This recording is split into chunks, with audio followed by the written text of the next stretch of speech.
জয়ের গোসলের গামছাটা, খাবারের প্লেটটা, নোংরা শার্টটা ধুয়ে দেওয়ার জ্বরে পুরা কপালটা টিপে দেয়া, তাতে সযত্নে জলপট্টি দেবার মায়ার নারীটাকে শেষবার দেখলো জয়।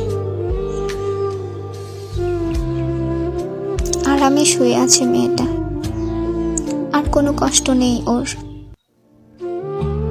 আর জয়ের বিরহ সইতে হবে না তরুকে, সারাদিন অক্লান্ত কাজ করতে হবে না। জয়ের ফরমায়েশ কাটার দিন বুঝি ফুরলো তরুর। জয় আর ধমকে ডেকে বলবে না, এই প্যান্টটা ধুয়ে দিসনি কেন, এখন কার বালটা পরে বাইরে যাব আমি?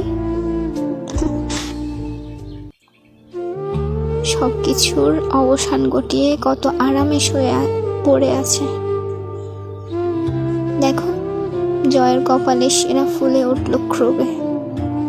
চিৎকার করে বলতে ইচ্ছে করলো, স্বার্থপর বান্দির বাচ্চা, চলে যাচ্ছিস? এই তাকা, ভয়ে ভয়ে চোখে তাকা একবার, আমায় দেখ, চোখ লাল হয়ে আসছে, গলায় কিছু দলা হয়ে আছে। সত্যি বলছি, মালকে রাস্তায় পড়ে থাকবো, আর বাড়ি ফিরবো না কিন্তু। শেষবার বলছি, তাকাবি কিনা বল, আস্তে করে বল, মন খারাপ আপনার?